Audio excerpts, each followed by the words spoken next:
خير الحديث كتاب الله وخير الهدي هدي محمد صلى الله عليه وسلم وشر الأمور محدثاتها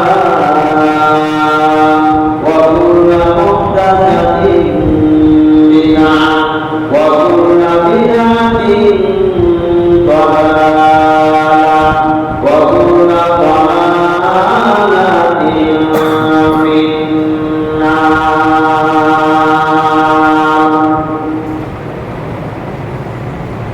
أعوذ بالله من الشيطان الرجيم. بسم الله الرحمن الرحيم. يا أيها الذين آمنوا اتقوا الله حق تقاته ولا تموتن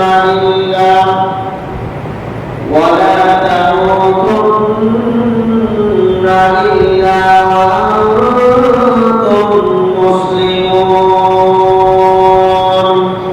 يا أيها الناس اتقوا ربكم الذي خلقكم من نفس واحدة وخلق منها زوجها وبث منهما رجالا كثيرا ونساء واتقوا الله الذي تساءلون به والأرحام إن الله كان عليكم رقيبا. يا أيها الذين آمنوا اتقوا الله وقولوا قولا سديدا يصلح لكم أعمالكم ويغفر لكم ذنوبكم ومن يطع الله ورسوله فقد فاز فوزا عظيما. بعد أعوذ بالله من الشيطان الرجيم.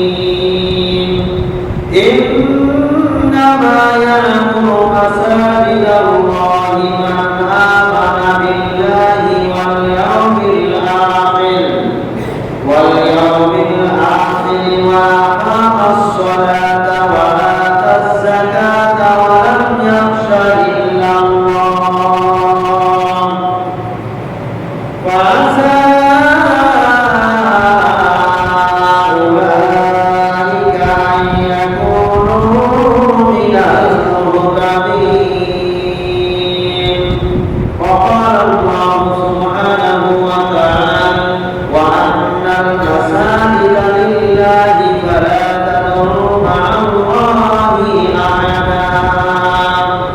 عن أبي هريرة رضي الله تعالى عنه قال قال رسول الله صلى الله عليه وسلم أحب البلاد إلى الله مساجدها وأبغض البلاد إلى الله أسواقها. رواه مسلم. প্রশংসা আল্লাহ সুবহানাহু ওয়া তাআলার শানে, যার শেষ পরিমাণিতে সালাতুল জুমআ আদায় করার জন্য দুনিয়াবি যাবতীয় প্রকার কাজকর্ম থেকে নিজেদেরকে মুক্ত রেখে একমাত্র সেই মহান রব্বুল আলামিনের ডাকে সাড়া দিয়ে তার সন্তুষ্টি অর্জনের উদ্দেশ্যে যথাসময়ে উপস্থিত হতে পেরেছি। আল্লাহ সুবহানাহু ওয়া তাআলা আমাদেরকে তৌফিক দান করেছেন, তার শানে জানাচ্ছি সিজদায় শুকর, সকলে বলছি আলহামদুলিল্লাহ। অতঃপর সালাত বর্ষিত বিশ্ব নবী সাইয়্যিদুল মুরসালিন খাতামুন নবীয়্যিন রাহমাতুল লিল আলামিন নবী মুহাম্মদুর রাসূলুল্লাহ সাল্লাল্লাহু আলাইহি ওয়াসাল্লামের উপর সম্মানিত উপস্থিতি, আজকে খুতবার সংক্ষিপ্ত সময়ে আলোচনার বিষয় হচ্ছে মানুষকে কিভাবে মসজিদমুখী করা যায়।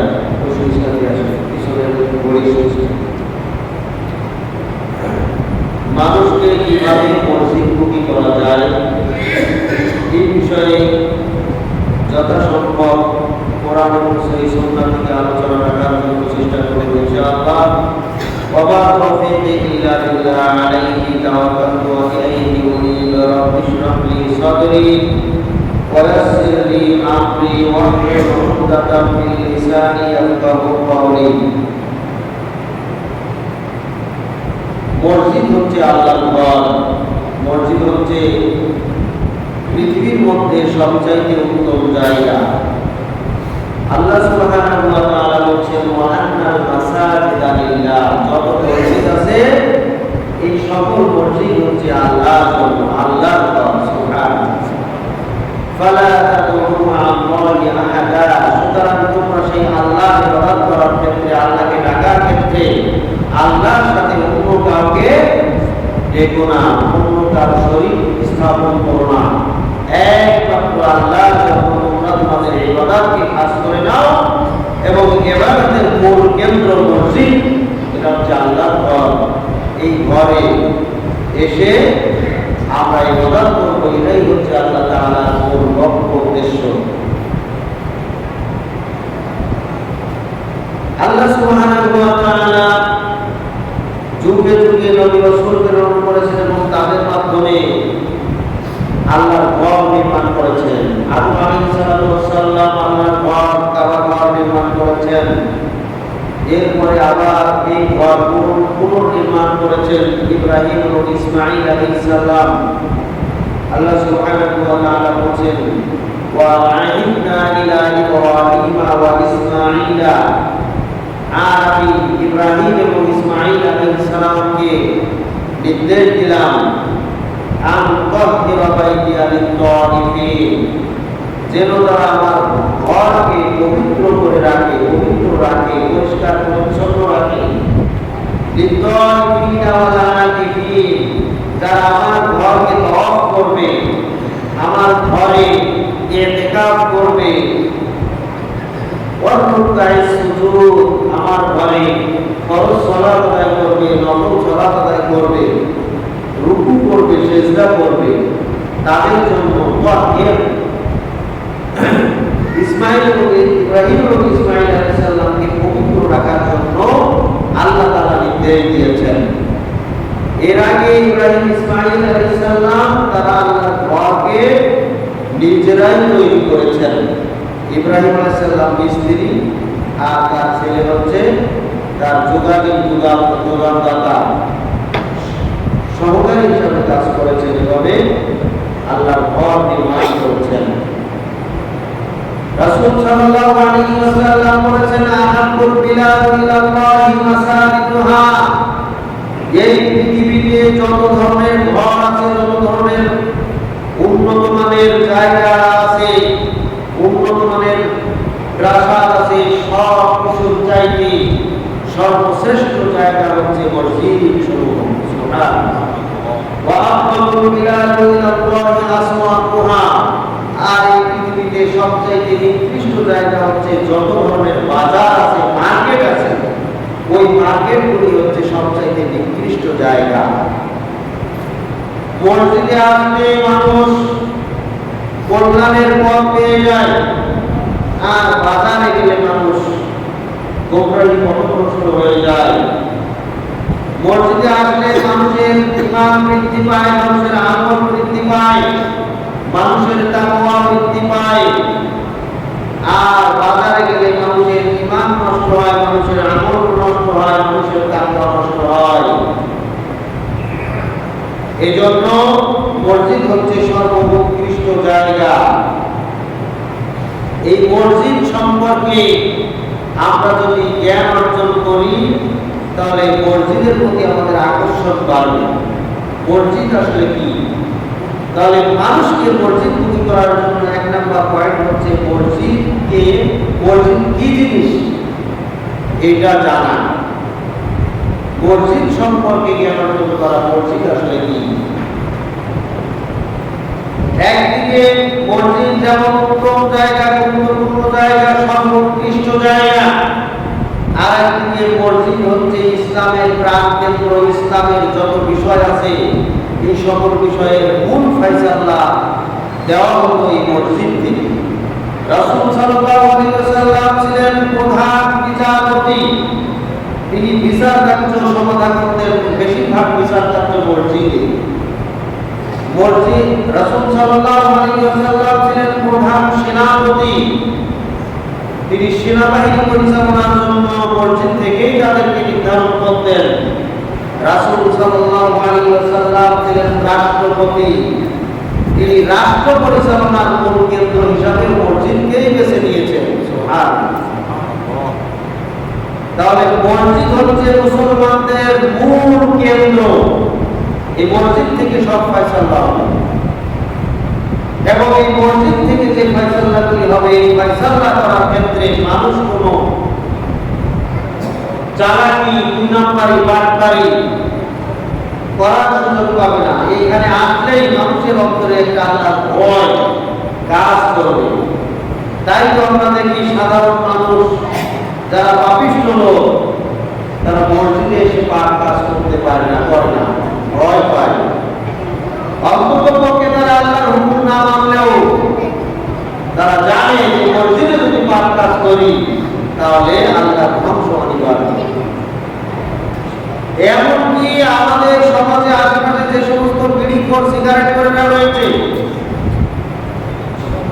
তারা পর্যন্ত মসজিদে একটা বিড়ি খাওয়ার সাহস পায় না, কারণ তারা জানে এই জায়গা হচ্ছে পবিত্র জায়গা।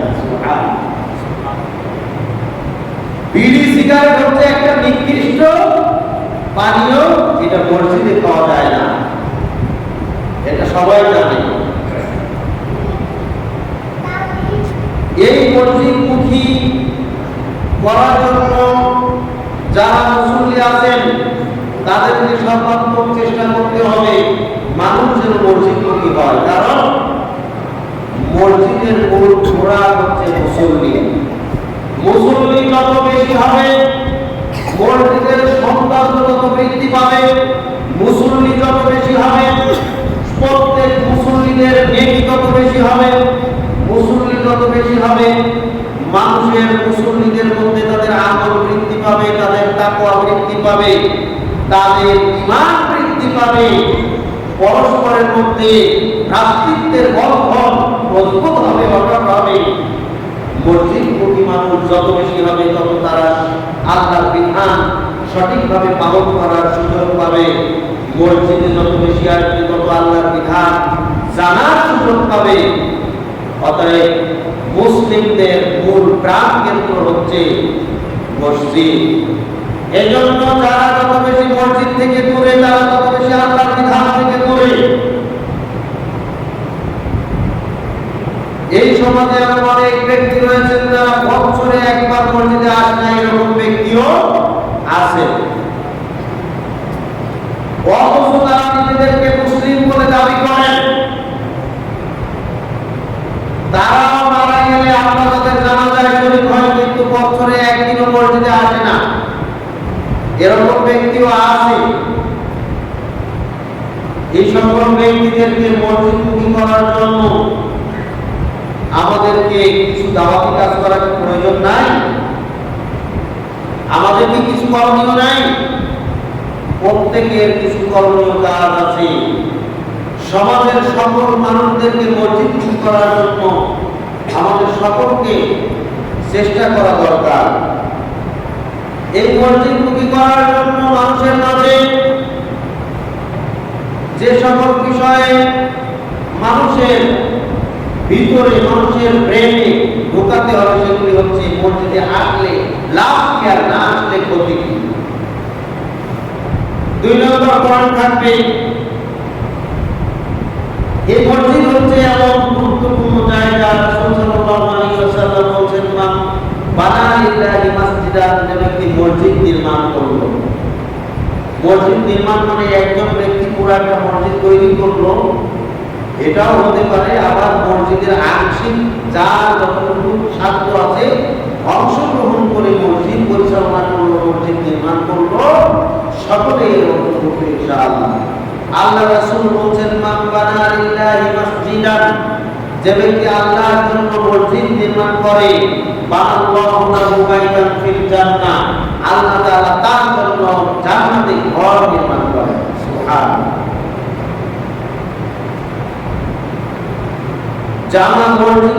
জামাতে আসার ব্যাপারে আমাদের লাভ কি এবং মসজিদে আসার ক্ষেত্রে অলসতাকে প্রাধান্য না দেওয়া, এই বিষয়ে কয়েকটি দলিল পেশ করছি।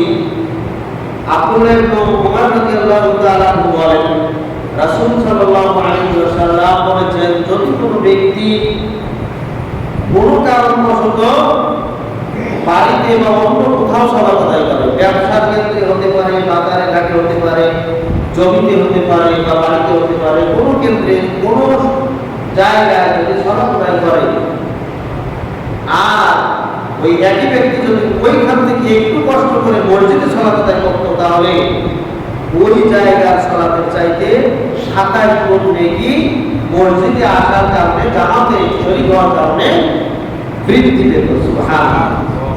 তাহলে উদাহরণস্বরূপ আমরা বলতে পারি, বাড়িতে বা অন্য কোথাও যদি সালাত আদায় করতো 100 নেকি হলে, মসজিদে আসলে হতো 27 নেকি। সুবহানাল্লাহ। 27 গুণ বৃদ্ধি পেত। সুবহানাল্লাহ। বুখারী 645 নম্বর হাদিস, তিরমিজির 241 নম্বর হাদিস, আনাস বিন মালিক রাদিয়াল্লাহু তাআলা বলেন, রাসূল সাল্লাল্লাহু আলাইহি ওয়াসাল্লাম বলেছেন, যদি কোনো ব্যক্তি 40 দিন একাধারে তাকবীরে উলার সাথে জামাতে সালাত আদায় করে, একাধারে 40 দিন যদি কোনো ব্যক্তি প্রথম তাকবীরের সাথে জামাতে সালাত আদায় করতে পারে, তাহলে তার জন্য দুইটা পুরস্কার রয়েছে। সুবহানাল্লাহ। এক নম্বর পুরস্কার হচ্ছে আল্লাহ তাআলা তাকে জাহান্নামের তালিকা থেকে নাম কেটে দিবেন। সুবহানাল্লাহ। জাহান্নামীদের তালিকা থেকে তার নাম কেটে দেওয়া। সুবহানাল্লাহ। দুই নম্বর পুরস্কার হচ্ছে মুনাফিকদের তালিকা থেকে তার নাম কেটে দেওয়া হবে। সুবহানাল্লাহ। আল্লাহ তাআলা তাকে জাহান্নাম থেকে মুক্ত করবেন, নিফাকি থেকে মুক্ত করবেন। অধিকাংশ মানুষ নিফাকের মধ্যে জড়িত, নিফাকের সাথে জড়িত। নিফাকি হওয়ার ব্যাপারে সাহাবায়ে কিরাম রাদিয়াল্লাহু তাআলা পর্যন্ত আশঙ্কা করেছেন তিনি মুনাফিক নাকি। আবু বকর সাহাবী, উমর সাহাবী পর্যন্ত সন্দেহ পোষণ করেছেন যে তিনি মুনাফিক হলেন কিনা। অতএব কেউ যদি 40 দিন একাধারে তাকবীরে উলার সাথে জামাতে সালাত আদায় করে, তাহলে আল্লাহ তাআলা তাকে নিফাকের খাতা থেকে নাম কেটে দিবেন, তালিকা থেকে নাম কেটে দিবেন। সুবহানাল্লাহ। রাসূল সাল্লাল্লাহু আলাইহি ওয়াসাল্লাম আরো বলেছেন, যদি কোনো ব্যক্তি ইশার সালাত জামাতের সাথে আদায় করে, তাহলে সে জন্য অর্ধরাত্রি পর্যন্ত নফল সালাতে কাটিয়ে দিল। সুবহানাল্লাহ। ফরজের হক আদায় হলোই, আরো অতিরিক্ত অর্ধরাত্রি পর্যন্ত তার নফল ইবাদতের সওয়াব হলো, নফল সালাতের সওয়াব হলো। সুবহানাল্লাহ। এরপরে ওই ব্যক্তি যদি ফজরের সালাত আদায় করে, তাহলে বাকি অর্ধেক রাত্রি ইবাদতের সওয়াব মিলিয়ে সে জন্য পুরো রাত্রি সালাত আদায় করলো। সুবহানাল্লাহ। এই ইশার সালাত এবং ফজরের সালাত থেকে বঞ্চিত হয় কেবলমাত্র মুনাফিকেরাই। নাউযুবিল্লাহ। মানুষ জামাত থেকে বঞ্চিত হয় তাই যাদের ভিতরে অলসতা কাজ করে। যারা অলসতা করে এদেরকেই শয়তান গ্রাস করে। যারা ইমানদার ব্যক্তি তারা অলসতাকে প্রশ্রয় দেয় না, এই জন্য শয়তান তাদের কোনো ক্ষতি করতে পারে না। যারা অলসতা করে এরাই জামাত থেকে দূরে সরে পড়ে এবং শয়তান এদেরকে গ্রাস করে, এরা মুনাফিকের খাতায় চলে যায়। আলহামদুলিল্লাহ। আল্লাহ তাআলা বলেন, ইন্নামা ইয়া'মুরু মাসাজিদাল্লাহি মান আমানা বিল্লাহি ওয়াল ইয়াউমিল আখির। নিশ্চয়ই আল্লাহর ঘর মসজিদ ইবাদত করবে তারাই যারা আল্লাহর প্রতি ঈমান এনেছে, পরকালের প্রতি যথাযথভাবে যারা ঈমান এনেছে, বিশ্বাস স্থাপন করেছে। ওয়া আকামাস সালাতা ওয়া আতাস যাকাত, যারা সালাত প্রতিষ্ঠা করে এবং যারা যাকাত প্রদান করে। ওয়া লাম ইয়াখশা ইল্লাল্লাহ, এবং আল্লাহকে ছাড়া আর কাউকে যারা ভয় পায় না। সুবহানাল্লাহ। এরা মসজিদের আবাদ করবে। মসজিদ সবাই আবাদ করবে না। মসজিদের আবাদ কাকে বলে? এক নম্বর হচ্ছে মসজিদের সালাত জামাতের সাথে সালাত আদায় করা। দুই নম্বর হচ্ছে সমাজের মানুষদেরকে মসজিদমুখী করার জন্য সর্বাত্মক প্রচেষ্টা চালানো। তিন নম্বর মসজিদকে যাবতীয় প্রকার দুনিয়ার শোক রাখা এবং মসজিদকে পাপ মুক্ত রাখা। চার নম্বর হচ্ছে মসজিদকে যাবতীয় প্রকার শিরিক বিদআত মুক্ত রাখা। এই কর্মসূচি যারা পালন করবে এরা হচ্ছে মসজিদের আবাদকারী। মসজিদের আবাদ করবে সকল মুসল্লি, যারা নিয়মিত মুসল্লি সবাই। এর জন্য প্রধান আবাদ করবে ইমাম, খতিব, মুয়াজ্জিন যারা আছেন, তারপরে আছেন মসজিদ কমিটির লোকজন, এরপরে আছেন সাধারণ মুসল্লি। সবাই মসজিদ আবাদ করবে। মসজিদ আবাদ করার জন্য এক নম্বর শর্ত বললাম, নিজে জামাতে সালাত আদায় করতে হবে। দুই নম্বর বললাম, সমাজের মানুষদেরকে মসজিদমুখী করতে হবে। মসজিদকে যাবতীয় প্রকার পাপ মুক্ত করতে হবে, শিরিক বিদআত মুক্ত করতে হবে। এইগুলির নাম হচ্ছে, এইগুলির সমষ্টি হচ্ছে মসজিদ আবাদ করা। মসজিদ উন্নয়ন হোক আর না হোক, মসজিদ উন্নয়ন মসজিদ আবাদ করা নয়। মসজিদকে উন্নয়ন করার নাম মসজিদ আবাদ নয়। মসজিদকে চাকচিক্য করা মানে মসজিদ আবাদ নয়। মসজিদকে সম্প্রসারণ করার নাম মসজিদ আবাদ নয়। বরং মসজিদে যত বেশি মুসল্লি আসবে তত মসজিদ আবাদ হবে। সুবহানাল্লাহ। অতএব মসজিদের মূল গোড়াই হচ্ছে মুসল্লি। যত সুন্দর, যত উন্নত, যত হাজার কোটি টাকা ব্যয় করে মসজিদ করেন না কেন, মসজিদে যদি মুসল্লি না থাকে তাহলে এই মসজিদের দাম নাই। এই মসজিদও কিয়ামতের মাঠে আল্লাহর দরবারে সুপারিশ করবে আমাদের পক্ষে এবং বিপক্ষে। মসজিদ যদি আমরা সবাই মিলে আবাদ করি তাহলে মসজিদ আমাদের পক্ষে সুপারিশ করবে। মসজিদ আবাদ করার জন্য আমরা যদি চেষ্টা না করি তাহলে মসজিদ আমাদের বিপক্ষে সুপারিশ করবে। অতএব মসজিদ আবাদ করার জন্য আমাদের সকলকে মিলে সর্বাত্মক প্রচেষ্টা করতে হবে। আল্লাহ তাআলা বলেন, মসজিদ যারা আবাদ করে তাদের কয়েকটা গুণ। এক নাম্বার, তারা আল্লাহর প্রতি ঈমান আনে, বিশ্বাস স্থাপন করে। দুই নাম্বার, তারা পরকালের প্রতি ঈমান আনে, বিশ্বাস স্থাপন করে। তিন নাম্বার, তারা সালাত প্রতিষ্ঠা করে। চার নাম্বার, তারা যাকাত প্রদান করে। পাঁচ নাম্বার, আল্লাহ ছাড়া আর কাউকে তারা ভয় করে না। সুবহানাল্লাহ। এই ক্ষেত্রে আল্লাহ অনেক পিছিয়ে থাকবে। আল্লাহর পরিবর্তে অধিকাংশ মানুষ একজন আরেকজনকে ভয় পায়। অধিকাংশ মানুষ পুলিশ প্রশাসনকে ভয় পায়। অধিকাংশ মানুষ সরকারকে ভয় পায়। অধিকাংশ মানুষ দুনিয়াতে বিভিন্ন ক্ষমতাকে ভয় পায়, চোর ডাকাতকে ভয় পায়। কিন্তু যারা ঈমানদার, ওয়ালা ইয়াখশা ইল্লাল্লাহ, আল্লাহ ছাড়া কাউকে ভয় পায় না। সুবহানাল্লাহ। ফাআসা উলাইকা আন ইয়াকুনু মিনাল মুহতাদিন। আশা করা যায় এই শ্রেণীর মানুষ যারা এভাবে মসজিদকে আবাদ করার জন্য চেষ্টা করবে, এদের দিয়ে আল্লাহ তাআলা হিদায়াতের পথে থাকার তৌফিক দান করবেন। এরাই মুহতাদিন, এরাই সঠিক পথেই পরিচালিত হয়। সুবহানাল্লাহ। আমরা যদি মসজিদে না আসি, জামাতে না আসি, তাহলে তাদের শাস্তি কি এই সম্পর্কে জানতে হবে। সম্মানিত উপস্থিতি, তার আগে আরো আরেকটু জানি মসজিদ কেমন জায়গা। মসজিদ এমন একটি জায়গা, মসজিদের যারা মুসল্লি এরা হচ্ছে আল্লাহর মেহমান। মসজিদে যারা সালাত আদায়ের জন্য আসে এরা আল্লাহর মেহমান হিসাবে মসজিদে উপস্থিত হয়। সুবহানাল্লাহ।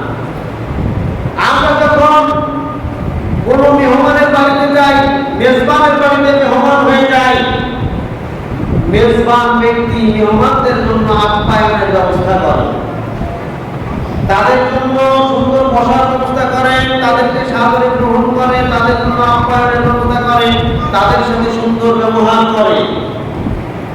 এবার এই মেহমানকে গ্রহণ করে নেই আমরা। আবু হুরায়রা রাদিয়াল্লাহু তাআলা قال قال رسول الله صلى الله عليه وسلم আবু হুরায়রা রাদিয়াল্লাহু তাআলা বলেন রাসূল সাল্লাল্লাহু আলাইহি ওয়াসাল্লাম বলেছেন, মান ক্বাদা ইলাল মসজিদি আও রাহা, যদি কোনো ব্যক্তি সকালে অথবা সন্ধ্যায় অথবা যে কোনো ওয়াক্তে মসজিদে আগমন করে, আ'আদাল্লাহু লাহু নুজুলাহু মিনাল জান্নাহ, আল্লাহ তাআলা তখনই জান্নাতে তার জন্য মেহমানদারির খানা প্রস্তুত করতে থাকেন। সুবহানাল্লাহ। আমরা যদি মসজিদে আসি, আমরা আল্লাহর মেহমান, আল্লাহ তাআলা আমাদেরকে সাদরে গ্রহণ করে নেওয়ার জন্য আমাদের প্রতি সন্তুষ্ট হয়ে যান এবং জান্নাতের ভিতরে আমাদের জন্য খাবার প্রস্তুত করতে থাকেন। দুনিয়াতে আমরা যত উন্নত মেহমান, তত উন্নত খানার ব্যবস্থা করি, তত উন্নত তার জন্য বিভিন্ন ব্যবস্থা করি, থাকার ব্যবস্থা করি, তার অভ্যর্থনার ব্যবস্থা করি। আর আল্লাহ তাআলা তার বান্দাদের কেউ মসজিদে যখন আসে তখন তাকে গ্রহণ করে নেন, তার জন্য জান্নাতে এই আপ্যায়নের ব্যবস্থা করেন। সুবহানাল্লাহ। কুল্লামা বলা, যখনই সে সকালে সন্ধ্যায় যে ওয়াক্তে যখনই মসজিদে আসে তখনই আল্লাহ তাআলা তার জন্য আপ্যায়নের ব্যবস্থা করেন। সুবহানাল্লাহ। এটা প্রস্তুত রাখেন, প্রস্তুত রাখেন। এটা পরকালে এই বান্দা যখন জান্নাতি হবে তখনই এই আপ্যায়ন করা হবে। সুবহানাল্লাহ। সম্মানিত উপস্থিতি, মসজিদ এমন একটি জায়গা, এইখানে আসলে আল্লাহ তাআলা খুশি হয়ে যান। যেমন ভাবে কোন ব্যক্তি বিদেশে থাকার পরে 5 বছর পরে দেশে ফেরে, দেশে ফেরার পরে তার ওই ব্যক্তির স্ত্রী যার সাথে তার সম্পর্ক অনেক মজবুত, সবসময় মোবাইলে যোগাযোগ আছে, যেই স্ত্রী হচ্ছে দিনদার স্ত্রী, যেই নারী কোনো পর পুরুষের সাথে সম্পর্ক রাখে না, এই ধরনের স্ত্রী, তারপরে তার প্রিয় সন্তানাদি, তার আপন বাবা মা তাকে কিভাবে গ্রহণ করে নেয়, সে যখন দেশের মাটিতে পা দেয় তার প্রতি তারা কেমন খুশি হয়। বাবা মা যখন সন্তানকে পায়, বাবা তার জড়িয়ে ধরে, সন্তান তার বাবাকে জড়িয়ে ধরে, সবাই তাকে সাদরে গ্রহণ করে নেয়, সবাই তার সাথে সুন্দর ব্যবহার করে। একজন বিদেশি, একজন প্রবাসী 5 বছর পরে, 10 বছর পরে দেশে আসার পরে তার আত্মীয় স্বজন, তার আপনজনেরা তাকে যেভাবে গ্রহণ করে নেয়, আল্লাহ সুবহানাহু ওয়া তাআলা তার মেহমানদেরকে তার চাইতে উত্তম ভাবে গ্রহণ করে নেন যখন তারা মসজিদে আসে। সুবহানাল্লাহ। এর নাম হচ্ছে আল্লাহর মেহমান। মানুষ মানুষের মেহমান কে যেভাবে গ্রহণ করে তার চাইতে অনেক উত্তম ভাবে আল্লাহ তাআলা আল্লাহর মেহমানদেরকে গ্রহণ করে নেন। সুবহানাল্লাহ। এর নাম হচ্ছে মসজিদ। এই মসজিদে যারা জামাতে আসে না, যারা জামাতে আসে তাদের জন্য অনেক ফজিলত যেমন রয়েছে, যারা জামাতে আসে না তাদের জন্য অনেক শাস্তির কথা আছে।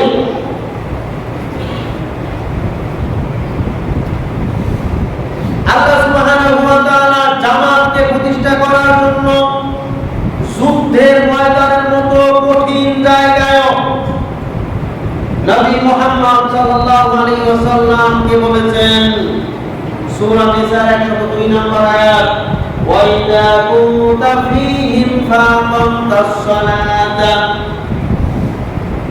লাহুমুস সালাতা ফালতাকুম তাইফাতুম মিনকুম মা'আক। হে নবী, তুমি যখন যুদ্ধের ময়দানে থাকো, তোমার সঙ্গী সাথীদেরকে নিয়ে কাফের মুশরিকদের মোকাবেলা করার জন্য যখন যুদ্ধরত থাকো, যুদ্ধ পরিচালনায় থাকো, শত্রুর মোকাবেলা করার জন্য যুদ্ধে লিপ্ত থাকো, ফাআকামতাস সালাত, সেই সময় তুমি সালাত কায়েম রাখো, তুমি জামাত কায়েম রাখো, তুমি জামাতে সালাত আদায় করো। সুবহানাল্লাহ। কঠিন মোকাবেলা চলছে, শত্রুর মুখোমুখি সম্মুখীন যুদ্ধ চলছে, সেই সময় তুমি যখন সালাতে রত হয় তখন তুমি জামাতে সালাত আদায় করার জন্য দাঁড়িয়ে যাও। সুবহানাল্লাহ। লাহুমুস সালাতু ফালতাকুম তাইফাতুম মিনকুম, তাদেরকে নিয়ে তুমি সালাত আদায় করো, তোমাদের মধ্য থেকে দুইটা ভাগ করো, ভাগ করে এক ভাগকে নিয়ে তুমি সালাত আদায় করো। ওয়ালিয়াকুতু আসলিহাতাকুম, আরেক দল আরেক ভাগ তারা অস্ত্র পরিচালনা করবে, শত্রুর মোকাবেলা করবে। পুরা জামাত দুইটা ভাগে বিভক্ত হবে, এক ভাগ তারা সালাতে দাঁড়িয়ে যাবে, আর এক ভাগ তারা শত্রুর মোকাবেলা করার জন্য অস্ত্র পরিচালনা করবে। এভাবেই এক রাকাত সালাত আদায়ের পরে এই দল চলে যাবে, তারা অস্ত্র ধারণ করবে এবং শত্রুর মোকাবেলা করবে, আর আগের দল জামাতে দাঁড়াবে। এরপরে রাসূল সাল্লাল্লাহু আলাইহি ওয়াসাল্লাম এই দুইটা দলকে নিয়ে সালাম ফেরালেন। সালাম ফেরানোর পরে এই যে দ্বিতীয় দল এক রাকাত পেল, আর এক রাকাত পড়ে নেবে। পড়ে যাওয়ার পরে এরা আবার ওই দলে চলে যাবে, আগের গ্রুপ আবার চলে আসবে, এসে বাকি সালাত আদায় করবে। সুবহানাল্লাহ। সালাতও চলল, যুদ্ধও চলল, সালাতের কোনো সমস্যা হবে না, এটাই হচ্ছে আল্লাহর বিধান। পড়ে দেখুন সূরা নিসার 102 নম্বর আয়াত। সম্মানিত উপস্থিতি, যুদ্ধের ময়দানে জামাত কায়েম করার জন্য আল্লাহ তাআলার নির্দেশ, আল্লাহ তাআলা আল্লাহর রাসূলকে নির্দেশ দিচ্ছেন যুদ্ধের ময়দানে এভাবে জামাত কায়েম করো। আর আমি আপনি ইচ্ছা করলে মন চাইলে আসি, মন চাইলে আসি না। নাউযুবিল্লাহ। আব্দুল্লাহ ইবনে উম্মে মাকতুম রাদিয়াল্লাহু তাআলা বিশ্বনবী মুহাম্মদুর রাসূলুল্লাহ সাল্লাল্লাহু আলাইহি ওয়াসাল্লামকে বললেন, হে আল্লাহর রাসূল, আমি অন্ধ মানুষ এবং আমার বাড়ি এত দূরে যে আমি আসতে যেয়ে পথে অনেক সমস্যা থাকে, পথে হিংস্র জন্তু আছে, পথে রাস্তাঘাটও খুব একটা ভালো না। এমন অবস্থায় আমি কি করতে পারি? এ সম্পর্কে কয়েকটি হাদিস আছে, সকল হাদিসের সার কথা বলছি। সার কথা হলো এই, মূল কথা হলো এই, আল্লাহ রাসূল প্রাথমিক প্রথমে তাকে বললেন, ঠিক আছে, তুমি তোমার জন্য, তোমার যেহেতু ওজর আছে, তুমি অন্ধ মানুষ, তুমি বাড়িতেই সালাত আদায় করো। এমন অবস্থায় আল্লাহর নবীর উপরে ওহী নাযিল হলো। আল্লাহর নবীকে জানানো হলো, হে আল্লাহর নবী, তুমি যে তাকে বাড়িতে সালাত আদায়ের জন্য অনুমতি দিয়েছো, তুমি তাকে জিজ্ঞাসা করো মসজিদে যখন আযান হয় সে আযান শোনে কিনা। এরপরে আল্লাহর নবী অন্ধ সাহাবী আব্দুল্লাহ ইবনে উম্মে মাকতুমকে ডাকলেন, ডেকে এবার জিজ্ঞাসা করলেন, হে উম্মে মাকতুম, আব্দুল্লাহ ইবনে উম্মে মাকতুম, তুমি বলো, যখন মসজিদে আযান হয় তখন তোমার বাড়ি থেকে আযান শোনা যায় কিনা? মসজিদে যখন বলা হয় হাইয়া আলাস সালাহ, তুমি সালাতের জন্য এসো, হাইয়া আলাল ফালাহ, তুমি কল্যাণের জন্য এসো। সুবহানাল্লাহ। তখন এই আওয়াজ তুমি শোনো কিনা? আব্দুল্লাহ বললেন, হে আল্লাহর নবী, আমি তো এই আওয়াজ শুনি, আমার কানে তো আযানের শব্দ পৌঁছায়।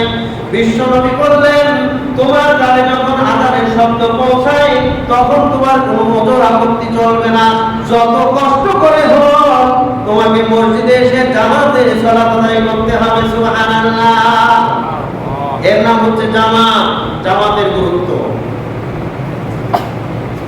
আরেক হাদিস, আবু হুরায়রা রাদিয়াল্লাহু তাআলা বলেন, রাসূল সাল্লাল্লাহু আলাইহি ওয়াসাল্লাম বলেন, বুখারী মুসলিমের হাদিস,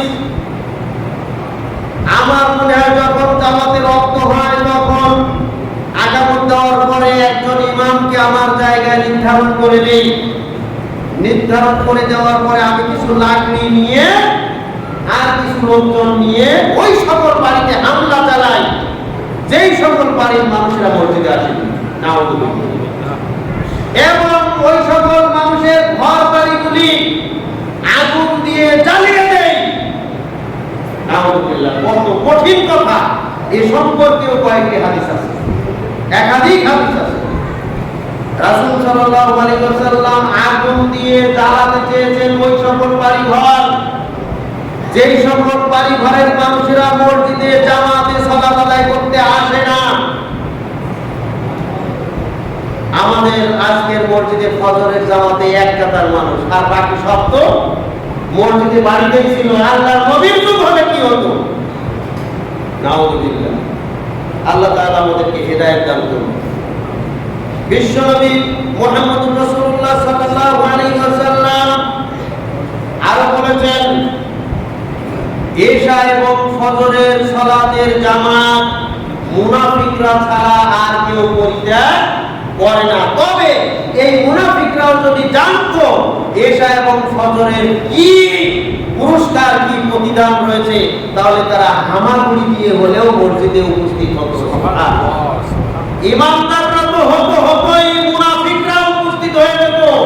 আল্লাহ তাআলা এত বড় পুরস্কার এই জামাতে যারা উপস্থিত হয় তাদের জন্য রেখেছেন। সুবহানাল্লাহ। কিন্তু মানুষ উপলব্ধি করে না, মুনাফিকরা উপলব্ধি করে না, তাই তারা মসজিদে আসে না। সম্মানিত উপস্থিতি, আব্দুল্লাহ ইবনে মাসউদ রাদিয়াল্লাহু তাআলা বলেন, আমাদের যুগে আমরা সাহাবীরা নিশ্চিতভাবে বিশ্বাস করতাম এবং পার্থক্য করতাম মুনাফিক এবং ঈমানদারের মধ্যে। যারা প্রকাশ্য মুনাফিক এবং যারা ঈমানদার, এটা নিশ্চিতভাবে পার্থক্য করতাম ফজরের জামাত দিয়ে। যারা ফজরের জামাতে উপস্থিত হতো না, আমরা নিশ্চিত বুঝতাম এরা মুনাফিক। নাউযুবিল্লাহ। যারা ফজরের জামাতে উপস্থিত হতো এদেরকে আমরা মুমিন মনে করতাম। তবে হ্যাঁ, যারা অসুস্থ তাদের কথা ফেলব, তাহলে আমরা নিশ্চিত জানতাম যারা অসুস্থ এবং যারা মুনাফিক তারা ছাড়া কেউ জামাত পরিত্যাগ করে না। সুবহানাল্লাহ। এটা আল্লাহ রাসূলের জামানার সাহাবীদের অবস্থা। জামাত পরিত্যাগ করে কারা? মুনাফিকরা আর অসুস্থ ব্যক্তিরা। অসুস্থ ব্যক্তিদের ওজর আছে, মুনাফিকদের কোন ওজর আছে? নাউযুবিল্লাহ। ইব্রাহিম নবী রাহমাতুল্লাহ আলাইহি বলেন, কোন ব্যক্তি মুনাফিক হওয়ার জন্য এতটুকুই যথেষ্ট, সে মসজিদের আশেপাশের মানুষ, প্রতিবেশী, মসজিদের প্রতিবেশী, অথচ তাকে মসজিদে সালাতের সময় দেখা যায় না। মসজিদে সালাতের সময় দেখা যায় না, অথচ মসজিদের আশেপাশে বাড়ি, এর মুনাফিক, এদের নিশ্চিত মুনাফিক, এতটুকুতেই যথেষ্ট। নাউযুবিল্লাহ। প্রখ্যাত তাবী রবি ইবনে খাইসুম রাহমাতুল্লাহ আলাইহি, তিনি একজন জখমওয়ালা ব্যক্তি ছিলেন, আহত ব্যক্তি ছিলেন। আহত অবস্থায় অনেক কষ্ট করে অন্যের সাহায্য নিয়ে মসজিদে উপস্থিত হলেন।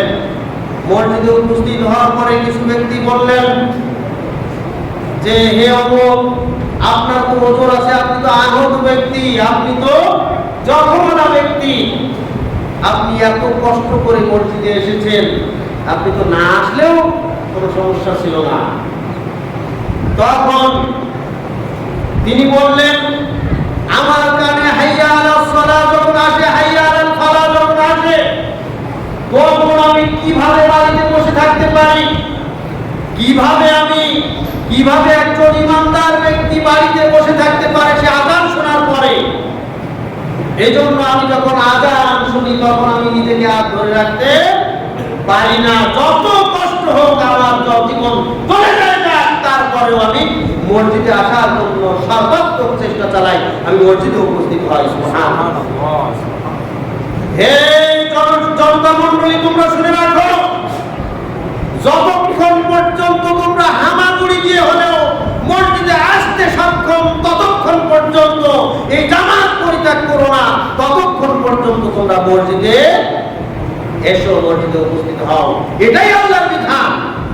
সম্মানিত উপস্থিতি, বিভিন্ন দলিল থেকে আমরা যে দলিলগুলি আসলে সব বলা সম্ভব না, কিছু কিছু বলছি, এই সকল দলিল প্রমাণ করে যে মসজিদে বিনা কারণে জামাত পরিত্যাগ করা কোনো মুসলমানদের কোনো অবস্থাতেই জায়েজ নাই। এটা একটা ওয়াজিব, অবশ্যই জামাতে আসতে হবে। অতএব আমাদেরকে মসজিদে জামাতে সালাত আদায় করার জন্য চেষ্টা করতে হবে। 4 নম্বর হচ্ছে আমরা ধীর স্থির ভাবে হেঁটে হেঁটে যদি মসজিদে আসি তাহলে কি লাভ?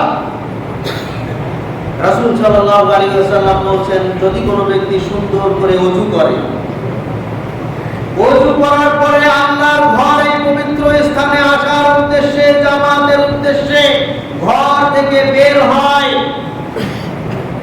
যখনই ঘর থেকে বের হলো, ডান পা উঁচু করে কদম ফেললো, তখনই আল্লাহ তাআলা তার এই কদমের বিনিময়ে নেকি লেখেন। সুবহানাল্লাহ। নেকি লেখার জন্য ফেরেশতাদেরকে বলে দেন সুবহানাল্লাহ। আবার যখন পান কদম ফেলে, তখন তার গুনাহকে ধরিয়ে দেন। সুবহানাল্লাহ। এভাবেই ডান পা যখন ফেলে তার জন্য নেকি লেখা হয়, বাম পা যখন ফেলে তার গুনাহকে মাফ করা হয়। সুবহানাল্লাহ। এভাবে প্রত্যেক কদমে কদমে তার জন্য নেকি লিপিবদ্ধ করা হয় এবং প্রত্যেক কদমে কদমে তার জন্য গুনাহ মাফ করা হয়। সুবহানাল্লাহ। অবশেষে এইভাবেই যখন সে মসজিদে এসে উপস্থিত হয়ে যায়, মসজিদে এসে উপস্থিত হওয়ার পরে আল্লাহ তাআলা এবার তাকে তার জন্য আরো পুরস্কার লিপিবদ্ধ করেন। মসজিদে আসার ক্ষেত্রে, এই জন্য আল্লাহর দরবারে আসার ক্ষেত্রে উত্তম ভাবে আসতে হবে। আল্লাহ তাআলা বলেন, খুদু জিনাতাকুম ইনদা কুল্লি মাসজিদ, যখনই তোমরা মসজিদে এসো, সালাতের জন্য এসো, তখন তোমরা তোমাদের পোশাকের সৌন্দর্য গ্রহণ করো, সুন্দর পোশাক পরিধান করো। সালাতগণ যখন মসজিদে আসতেন তখন মনে হতো, তাদের দৃশ্য বেশভূষা দেখে মনে হতো যে তারা কোনো বাদশার দরবারে যাচ্ছেন। এভাবেই তারা নিজেদেরকে সজ্জিত করতেন। রাসূল সাল্লাল্লাহু আলাইহি ওয়াসাল্লাম আরো বলছেন, যদি কোনো ব্যক্তি এভাবে ওযু করে নিজেকে সজ্জিত করে ঘর থেকে জামাতের সাথে সালাত আদায়ের জন্য বের হয়, তাহলে সে যেন ইহরাম অবস্থায় হজ করার উদ্দেশ্যে বের হলো। সুবহানাল্লাহ। এবং জামাতে সালাত আদায় করলো, তার মানে সে একটা হজ করলো, হজ করার নেকি পেয়ে গেল। সুবহানাল্লাহ। এটা হচ্ছে ফরজ সালাতের জন্য। যদি কোনো ব্যক্তি সাশতের সালাত বা নফল সালাতের জন্য মসজিদে আসবে, তাহলে সে যেন উমরার ইহরাম করে বের হলেন, উমরা পেয়ে গেল। সুবহানাল্লাহ। এই উমরার নেকি পেয়ে গেল। সুবহানাল্লাহ। এরপরে এই ব্যক্তি যতক্ষণ মসজিদে উপস্থিত থাকবে ততক্ষণ সে যদি চুপ থাকে, কোনো বাজে কথা না বলে, বাজে কোনো কর্মকাণ্ড না করে, তাহলে তার নামটা ইল্লিনে রাখা হয়, ইল্লিনে তার নামটা লিপিবদ্ধ করা হয়। সুবহানাল্লাহ। ইল্লিন হচ্ছে জান্নাতি মানুষের রূহ থাকার জায়গা, আর সিজ্জিন হচ্ছে জাহান্নামী মানুষের রূহ থাকার জায়গা, রূহকে রাখার জায়গা। তাহলে যেই ব্যক্তি মসজিদে এসে অসার কোনো কার্যকলাপে লিপ্ত হয় না, সুন্দর মতো মসজিদে বসে ফরজ সালাত আদায় করে, তার নামটা আল্লাহ তাআলা, তার রূহটা আল্লাহ তাআলা ইল্লিনে রাখার ব্যবস্থা করে। সুবহানাল্লাহ। সম্মানিত উপস্থিতি, এইভাবে অনেক ফজিলত রয়েছে। মসজিদে আসতে হবে আগে আর বের হতে হবে দেরিতে। কারণ মসজিদে যারা এভাবে আসে এবং আগে ভাগে আসে, এসে মসজিদে সালাতের জন্য অপেক্ষা করে, আমরা যেহেতু টাইম দেওয়া আছে এই জন্য অনেকে টাইম ধরে আসে। আমরা যদি আগে আসতাম তাহলে পুরো সময়টা ফরজ সালাতের মধ্যেই বন্ধ থাকতো। সুবহানাল্লাহ। যদি কোনো ব্যক্তি আগে ভাগে মসজিদে আসে এবং দেরি করে বের হয়, তাহলে আগে ভাগে যত আগে আসলো এবং সালাতের জন্য অপেক্ষা করলো, পুরো সময়টা ফরজ সালাতের নেকিতে করতে হলো। সুবহানাল্লাহ। এরপরে ফরজ সালাতের পরে আবার যতক্ষণ পর্যন্ত তার ওযু আছে ততক্ষণ পর্যন্ত মসজিদে অবস্থান করলে পুরো সময়টা তার ফরজ সালাতের মধ্যেই করতে হবে। সুবহানাল্লাহ। সম্মানিত উপস্থিতি, এই জন্য মসজিদে আসতে হবে আগে আর বের হতে হবে দেরিতে। আর বাকি মসজিদে যারা আগে ভাগে আসে এসে সালাতের জন্য, ফরজ সালাতের জন্য অপেক্ষা করে এবং যতক্ষণ পর্যন্ত মসজিদে অবস্থান করে পুরো সময়টা ফেরেশতারা তার জন্য দোয়া করতে থাকে। সুবহানাল্লাহ। ফেরেশতারা তার জন্য দোয়া করে বলে, আল্লাহুম্মা গফির লাহু, হে আল্লাহ তুমি এই ব্যক্তিকে ক্ষমা করো, ওয়ারহামহু, তুমি তার প্রতি দয়া করো, তার প্রতি রহম করো। আল্লাহুম্মা গফির লাহু, হে আল্লাহ তুমি তাকে ক্ষমা করো, ওয়ারহামহু, তার প্রতি তুমি দয়া করো, তার প্রতি তুমি রহম করো। সুবহানাল্লাহ। এভাবে পুরো সময়টা ফেরেশতারা তার জন্য দোয়া করতে থাকেন। সুবহানাল্লাহ। এই হাদিসের প্রেক্ষাপটে সালফে সালেহিনগণ বলেছেন যে যদি কোনো পাপিষ্ঠ ব্যক্তি চায় যে সহজেই তার পাপ মোচন হোক, কারণ ফেরেশতারা তার জন্য যদি দোয়া করে তাহলে ফেরেশতাদের দোয়া আল্লাহ তাআলা নিশ্চিতভাবে কবুল করেন। কারণ আল্লাহ তাআলা বলেন, ওয়ালা ইয়াশফাউনা ইল্লা লিমান ইরতাদা, ফেরেশতারা ওই ব্যক্তির প্রতি সুপারিশ করে, ওই ব্যক্তির জন্য দোয়া করে, ওই ব্যক্তির মুক্তি কামনা করে, ওই ব্যক্তির গুনাহ খাতা মাফ চায়, ওই ব্যক্তির রহমত কামনা করে, ওই ব্যক্তির দয়া কামনা করে, ওই ব্যক্তির গুনাহ খাতা থেকে মুক্তি কামনা করে। সেই ব্যক্তিকে কেবলমাত্র আল্লাহ তাআলা পছন্দ করে নিয়েছেন। সুবহানাল্লাহ। আর আল্লাহ তাআলা পছন্দ করবেন ওই ব্যক্তিকে যে ব্যক্তি সালাতের উদ্দেশ্যে মসজিদে গমন করে, জামাতে সালাত আদায় করার জন্য মসজিদে গমন করে। সুবহানাল্লাহ। এজন্যই ফেরেশতারা তার জন্য দোয়া করতে থাকে। সুতরাং কোন পাপিষ্ঠ ব্যক্তি যদি পাপ থেকে মুক্তি চায়, পাপ থেকে সহজে মুক্ত হতে চায়, তাহলে তাকে উচিত হচ্ছে বেশি বেশি মসজিদে জামাতে শরীক হয়ে জামাতের আগে এবং পরে তাকে সময় দেওয়া। সুবহানাল্লাহ। জামাতের বেশ কিছু আগে মসজিদে উপস্থিত হওয়া এবং জামাত শেষ হওয়ার পরেও অপেক্ষা করা, তাহলে ফেরেশতারা তার জন্য দোয়া করার কারণে সে পাপ মুক্ত হয়ে যাবে। সুবহানাল্লাহ। সম্মানিত উপস্থিতি, এজন্য আমাদেরকে এই জামাতের গুরুত্ব যদি আমরা উপলব্ধি করি তাহলে আমরা সহজে মসজিদমুখী হতে পারবো।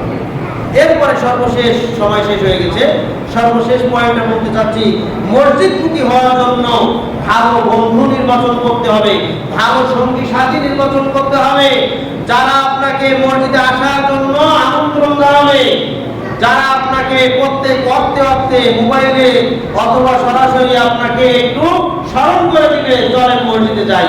কারণ মানুষ যখন অলসতার মধ্যে পড়ে যায় তখন অনেক সময় বাড়িতে দেখা যায় পরিশ্রম করে কষ্ট করে বাড়িতে আসলো, সেই সময় তার মনে চাচ্ছে না জামাতে আসতে। ওই সময় যদি তার বন্ধু বলে যে চলেন যাই, জামাতের সময় হয়ে গেছে, যাই, বন্ধুর কথাই হলেও সে দেখা যায় একজন সঙ্গীত পাইছি তাহলে যাই না, আমাদের সালাতটা আদায় করে আসি। ওই সময় যদি কেউ না ডাকে তাহলে নিশ্চিত সে বাড়িতে সালাত আদায় করবে, যেমন আসবে। সুবহানাল্লাহ। এজন্য সৎ সঙ্গী, সৎ বন্ধু বান্ধব অত্যন্ত জরুরি। আমি বাস্তব দেখলাম, ঈদের সময় বাড়িতে যখন গেলাম, আমার মামার বাড়িতে গেলাম, সেখানে ফজরের সময় উঠে চিন্তা করলাম আমার দুই ছেলে আছে, আমার দুই মামা আছে, আমার দুই ভাই আছে, একটা ভাগনা আছে, আর একটা মামাতো বোনের জামাই আছে, সবাইকে কিভাবে মসজিদে নিয়ে যাওয়া যায়। একসাথে পরস্পর ডাকাডাকি করে 5-10 মিনিটের মধ্যে আমরা তৈরি হলাম। তৈরি হয়ে 8 জন কি 9 জন একসাথে ফজরের জামাতে মসজিদে গেলাম। সুবহানাল্লাহ। ওই দিনই উপলব্ধি করলাম যে একজন আরেকজনকে ডাকলে কিভাবে মানে কত উপকার হয় এবং কিভাবে জামাতে মুসল্লির সংখ্যা বাড়ানো সম্ভব হয়। আজকে মসজিদে এক কাতার যদি একজন চেষ্টা চালায়, একজন প্রচেষ্টা চালায়, তাহলে এক কাতার মানুষ একজনে ডেকে নিয়ে আসতে পারে। কিন্তু আমরা পরস্পরকে এই কাজটুকু করতে চাই না বা এইটুকু করতে চাই না। অথচ আমরা যদি জানার চেষ্টা করতাম, বোঝার চেষ্টা করতাম যে একজনকে যদি ডেকে নিয়ে আসি, সে জামাতে যেই পরিমাণ সওয়াব পাবে সেই সমপরিমাণ সওয়াব আমারও যোগ হবে। সুবহানাল্লাহ। আমি যদি 10 জনকে ডেকে নিয়ে আসি মসজিদে, এই 10 জনের যত সওয়াব হবে আমার সমপরিমাণ সওয়াব আমার আমলনামায় যোগ হবে। সুবহানাল্লাহ। এভাবে আমার সওয়াব বৃদ্ধি